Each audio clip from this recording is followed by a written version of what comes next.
and welcome back for episode number 2. I hope you enjoyed episode number 1. But at this current stage, it's the 6th of June. We're looking for jobs, and we've applied for a couple in the J1 League of Japan. So we've applied for Iwata and Sendai.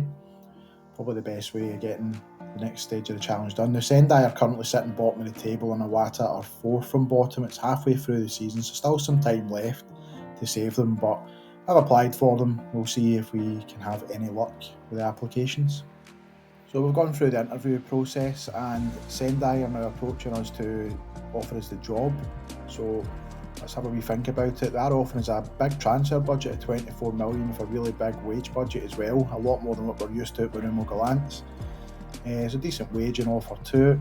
Let's just have another quick look at how they're performing. So they are a little bit off of getting out the relegation zone, but there's still 15 games left to try and scrape out of it. They do have a lot of injuries at the moment. Schedule, you can see there's still quite a few games left to try and avoid relegation. I think it's doable, so definitely want to think about it. I think we'll just go for it, so I reckon we can avoid relegation with a good run of form and finalise the deal and continue on. And there we have it, confirmation that we can start stage 2 of the challenge. Let's see if we can get the Asian Champions League with Sendai. So let's take a look then at how we're going to line up with Sendai. Luckily, the players that they've got kind of suit the formation that we had with Marumo Gallants, so there's not too many issues with just implementing the same sort of systems, having the wing backs overlapping the inside forwards, 2 defensive midfielders to provide a bit of depth and cover for the squad, and the pressing forward supporting the advance forward. We will go with the balanced tactic again. I think it's a bit silly to go attacking when we're struggling so much, but if you look in the development centre, we do have a lot of young prospects as well coming through, so it does look as though the side's got a bit of a bright future, but we just need to make sure that future remains in the J1 League. In terms of the schedule, we've got Nagata up next away from home, Shonan at home, and Kashiwa away from home, and Yokohama. Be hopeful to get some points picked up in those games. So we're back on the 21st of August just to show you some of the new signings that we've brought in. So first new signing we brought in was on the 18th of June. It was Kenner Valencia, so he's a new striker for us, a little bit better than what we've already got. Tomoya Wakahara is our new goalkeeper, new first choice keeper. And a few free transfers coming in. So we've got Sakamoto, who's going to play right wing for us, Sonoda, who can play centre back, and Kritsada Kaman, who again can play centre back or defensive midfield, more so defensive midfield for us. Alex Murphy comes in to provide cover at left back, and Shigemitsu comes in to play probably the pressing forward role for us. And we've also brought in Heriberto Jurado, who's a really good quality left winger in from Mexico. So we have splashed a little bit of the money that we had. In terms of the scheduling, we came in and we've only really picked up kind of the one win before we went on a short break, which we've played some friendlies, trying to get a little bit of sharpness into the squad and some confidence. We then came back, drew with Yokohama, lost away to Sapporo and won at home to Shimizu. In terms of the tactic, I've made a slight change. I've moved the central midfielder a little bit forward from defensive midfield because Mudibo Sissoko is well suited to that sort of role. He can't really play defensive mid, but he's a very good central midfielder. So I think that will help us out going forward. Seems to have made some sort of an impact. Jurado picked up an injury quite early on as well, which I wasn't very happy about. He's pretty much our star player. So that's us played through now to the end of the season. Just want to show you some of the transfers that we brought in as well. So we brought in Ekin Pena. He's a player that's very versatile for us. He can play in either wing, and he can also play central midfield as well, which is handy just for cover, but he's a really, really good player. One of our better players now, and because he's Thai, he's not classed as foreign within this league, which is good for registration rules and rules for playing on the pitch. But he started off well, 1 goal, 3 assists from 6 games and 2 sub appearances, so can't really complain with that. Another couple of players that have came in as well, more so just free transfers towards the end of the season. Kevin Andrade comes in, he's going to be a really important player for us next season. And Mohamed Abo Fani comes in who can provide cover at defensive or central midfield. It's got a lovely name. The tactic still remains the same, so Sissoko will be in there, but if Hane or Paniak can play in there as well.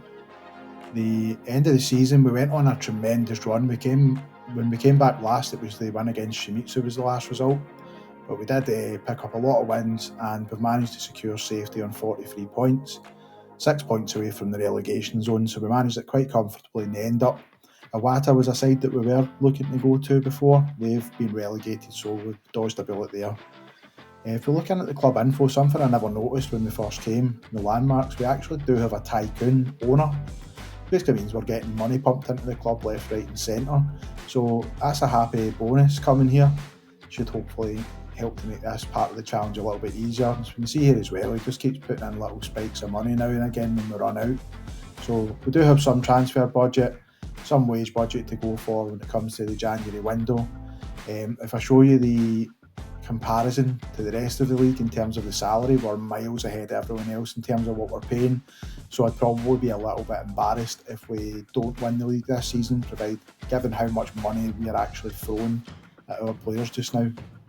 So forward now to the 16th of January is what I'd show you the season preview from the media side of things. We're predicted now to finish in 5th place at 13-1, so long way away from last season's relegation struggles, the media predict. In terms of the key players in the league, we have one of the key players in Jurado, who's the left winger that we picked up last season.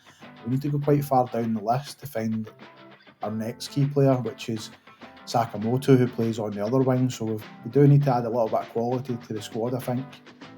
So we're on the 17th of January now, and this is when the transfer window opens, so we have brought in quite a few players and got rid of a few as well. So first one in is Akeda, who's a centre-back, really to provide cover. He's a youngster, might be good in the future. Ricky Chicano comes in to play at right back, looks very, very good for this league, so happy with that signing. The next one in is Takaya Morishita, who is going to be one of our starting left backs. Again, it's better to get the Japanese players in this league just due to the foreign rules. The next one in for 2 million was Kengo Uchida, again another right back, but it's going to be him and the one we've just seen a couple of clips ago there. They're going to be competing for that position. Shintaro Matsura is a kind of good prospect up front, but he's good enough to start just now as well, probably in the pressing forward role. And Ibuki Mayoshi comes in, and he's a very, very good defensive midfielder, so I'm quite happy with that signing. He's going to probably be our starting midfielder in that defensive mid role. We have got rid of a few players, as we said, so Arai, we just got rid of him. He kept moaning about not playing, wasn't good enough to be fair. Subaki, left winger again, we weren't really using. Sissoko, who we actually changed the formation for last season to put the central midfielder further up, he's gone. I actually feel like we've got better players than him now in that position. Takumi Mays is a right back who, with those two that just came in, isn't going to get any game time, so he's out. Yoneda, left back, left winger, he's not really that great at either position, so we thought we would just cash in on him. Port were happy to take him, so he's away to China. And if we'll have a look and see where that puts us in terms of the season preview now, it's got us now up to 3rd. It still thinks that we're not going to win the league, but we're going to be a lot closer than what we were previously before those signings. So we're obviously doing something right with the players that we're bringing in. So come forward to the 15th of March. Anyone that's familiar with Football Manager will have seen this sort of thing before. As per usual, regardless of what we do in terms of resting players, cutting down the training or anything at all, we've nearly got double the injuries of everyone else in the league. This is just such a common issue with Football Manager. It's quite unbelievable, really. Quite a lot of our bigger players as well that are out injured, more of our key players. So we'll see how that affects us. So we'll come back now, it's the 2nd of July, we're about halfway through the season. Just want to show you some more of the transfers that came in since I last updated you with things. So we brought in William Vidershaw from Port for £450,000. He's a Thai central midfielder, so we avoid the foreign registration rules. Iori Kamijima comes in for 3.1 million, another central midfielder, probably our best one now. Japanese as well, so we've got the homegrown contingent there. Matthew Payne's a very good striker. He can play the advanced forward role or pressing forward for us. Yamada's now our new starting goalkeeper. Felt it was a bit of an upgrade than what we previously had. We spent, I think it was $500,000 on him. Yuki Nagano comes in for centre back. He's probably our best central defender now, I would say. He cost us $3.2 million. Michael Lopez, an American who was in a free transfer, we've picked him up. He provides cover on both wings. And Philip Tietz comes in a free transfer. Media description, powerful striker, as we can see. So strength and work rate and aggression, bravery, all high values. Will do really well in that pressing forward role for us. We have got rid of a few players. There's no one of real major note that's left us, so don't need to cover too much of that. In respect of the schedule so far this season, you can see a lot of green here, so we have been pretty good form. We're still in the League Cup. We have just went through the round of 16 second leg, and we're still in the All Japan Cup, so we're still in all competitions. We are performing quite well in the league. We have just recently lost to Urawa Red Diamonds. A 4-4 draw away to Sapporo was a bit out of character. Our defence is usually pretty solid, so let's see where that takes us. In terms of the league table, we're performing extremely well, as we've seen there with the schedule. There's only 4 games that we haven't won. We've got a massive goal difference. Still playing with the same tactic as well, with the more advanced central midfielder compared to what we had at Marumo Gallants. The squad in general is performing to quite a high standard here. We can see a lot of players with green. If we just come over and have a look at how the goal scoring is going, Shigemitsu is our current top goal scorer, 16 goals, 10 assists and 20 starts. So can't really have too many complaints here. Kenner Valencia is still performing well, but he's not really a starting player for us anymore, despite being one of our star players previously. So we move forward to the 18th of August. This is a transfer deadline day for us. So we brought in Jude Sunsut Bell, who is a tremendous striker. He's got Thai second nationality as well, so don't need to worry about registration. I've actually played him previous seasons in the Premiership and he's good, so I'm happy with him. Axornze comes in, another Thai central defender, just provides a little bit of cover at centre back for us. And our other signing for $2.9 million is Nakamura, who looks a very, very talented centre back for us at this level. You can look over jumping reach of 16, strength 15, bravery 17, marking 14, tackling 13, heading 13, positioning 13. Brilliant centre back for this level. Made a couple of sales. Matsura's gone for just over $3 million. Wasn't going to play now that we've got Sunsut Bell. And Sakai, similar situation, was never going to be a starting player for us at any stage. So we're here now on the 3rd of December. It's the end of the season. As much as we still have the All Japan Cup to come, it's not until the 1st of January. For some reason, there's a massive wait to play in that. We did win the League Cup, and we can see in terms of form, there's not very many games that we didn't win towards the end of the season. If we look at the league table, we won it by 22 points. 116 goal difference is pretty good. Shigemitsu was our top goal scorer in the league with 20 goals, likely because Jude only came halfway through the season. Gerardo, our left winger, most assists with 22, and highest average rating in the league was Philip Tietz, who's just an absolute beast of a striker. He's done really well for us this season. If we look at the league in a little more detail, 157 scored, 41 conceded. Not bad, just over a goal a game conceded, but the goals scored, pretty ridiculous, to be honest. In terms of club finances, sitting pretty rosy still, 21.5 million, 6.5 million in the bank and 950,000 the wage budget. We've got Ngoy the Hung coming in, who's a goalkeeper. Looks very good. I also just love his name. So he's coming in, he's Canadian, but he does have Vietnamese second nationality, which means that he qualifies as not being homegrown in the league. In terms of squad performance, see the average rating. Jude and Tietz were the two with the highest. Gerardo's just behind them. In terms of goals scored, Shigemitsu and Payne have done pretty well. Tietz and Jude. So Matthew Payne, again, was the young striker that we signed in from America. Pretty good signing for us. Lots of players as well, contributing loads of assists for us this season. Looking at Gerardo in particular, has been exceptional. Club atmosphere is good. We've got a few guys not happy because they're not getting game time. Tietz in particular, I don't know what he's moaning about. He's been playing plenty of games, but won the Japanese League Cup, All Japan Cup final to come up, and the league tables we've seen was pretty good. In terms of my own profile, we do now have the Continental Pro Licence, 3.5-star reputation. Statistics are pretty good as well in terms of attributes. Adaptability for some reason is only 1, which is weird, but we are looking in a good position for going forward. I need to accept my apologies. I seem to have lost a few of my recordings, so we made it all the way through to the Champions League final of Asia, and this is the final just now, so there is quite a bit of content missing. So again, accept my sincere apologies for that. It shouldn't happen in any of the videos going forward. But we do play Al Hilal in the final, so we'll just get kind of cracking on with showing you that side of things. So in the very first minute, we get a corner, and it's put in by Tietz. So we do take an early lead in the game. We then pick the ball up with Yomasaka, plays it down wide to Yukida, the right back, swings it in, and Tietz adds a second in the 32nd minute. So we're 2-0 up early on. Yukida picks it up again, goes on a little run down the right, plays it into Yomasaka, finds Lopez. Michael Lopez puts it in the top corner, cutting in from that right wing.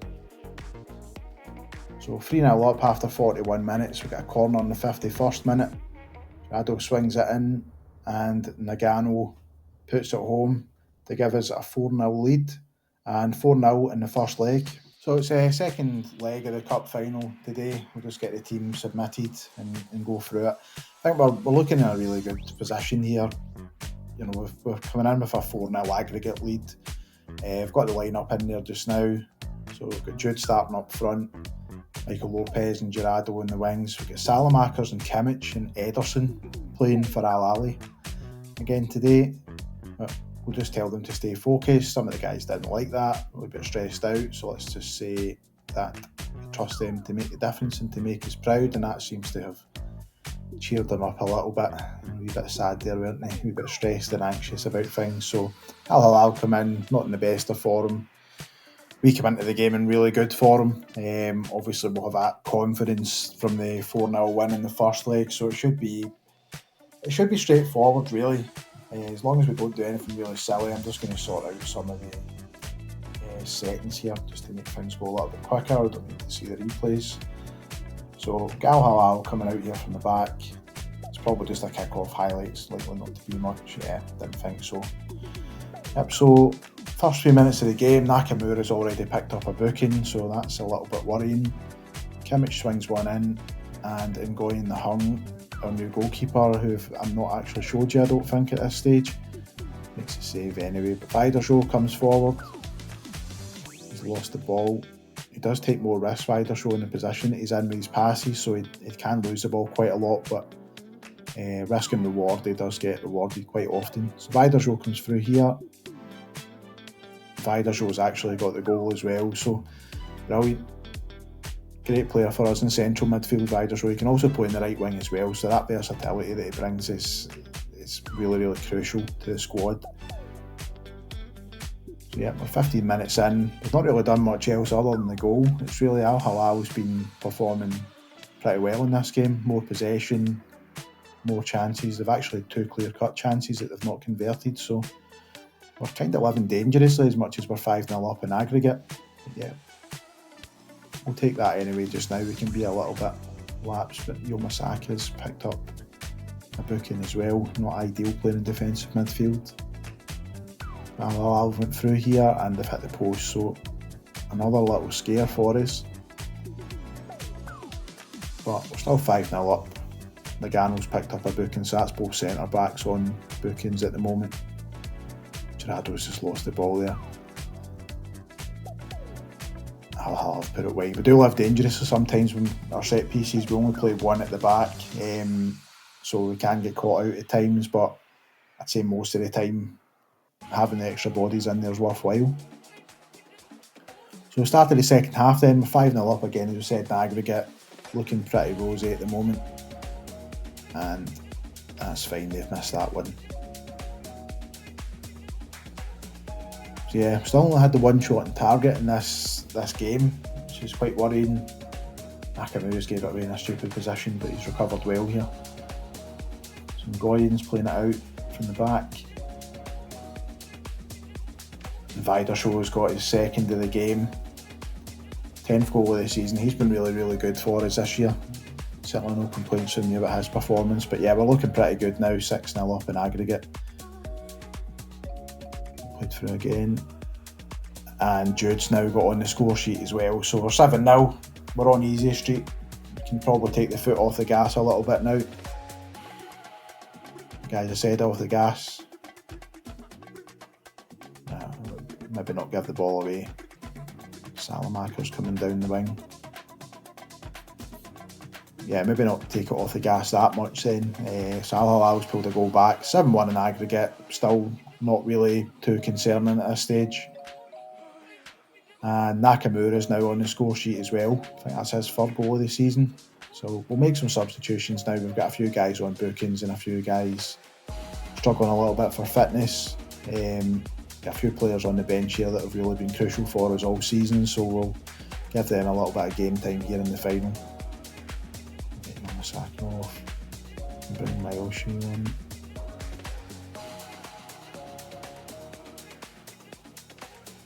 And maybe one of the centre backs.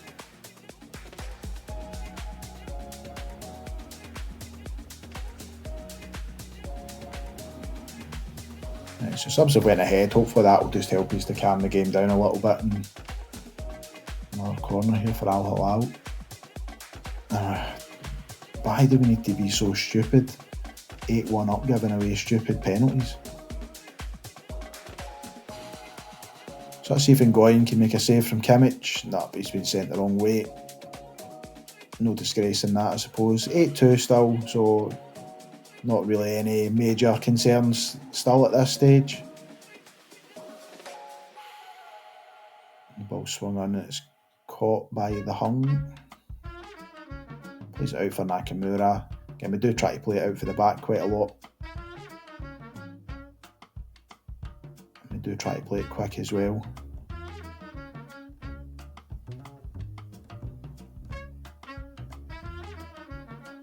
Jude's coming forward. He's just dragged that one wide. Make one final substitute, I think. Again, just to keep some freshness in the squad. Give some players that maybe deserve it. We'll give Vidershaw a round of applause here. Again, as I said, really important this season. Jude's got by his defender and he's put it in the near post. Ederson was disgraced there. What a goal from Jude. He's been a really good signing. We said that when we first got him. He was probably way too good for this level, and he's really proved it time and again. He's far, far too good. So we're 5-2 up on the day, 9-2 in aggregate now. I think we're pretty safe. We could just maybe play the clock down, get this one wrapped up. As Al Hilal hit the crossbar with a free kick. Played forward to Salamakers. And Al Hilal's got another goal. Don't know what's going on with the defence today. I said usually they're pretty solid, but I suppose when you're 4-0 up, complacency's going to creep in. We're still 2 goals up on the day as well, so I can't have too many complaints other than the defending side of things. But say Chicano's having quite a bad game, a 6.2 rating, but there's Jude just hit the post and try to get his hat trick. That would have been a fitting send off for us. There we go, it's all over and we get the trophy lift for the Asian Champions League to complete part 2 of the Pentagon Challenge. You can see my manager at the back here. He looks extremely casual, just stoating around in his black shorts and his red t-shirt and his wee orange and blue trainers. But yeah, going forward, we'll come back the next time. We'll probably looking to get a job, probably Mexico or America, to do the CONCACAF part of this challenge. So we'll come back for that side of things, and I said hopefully we'll get a good job, because our reputation should be decent now. It should be up to that sort of level. So thanks for tuning in,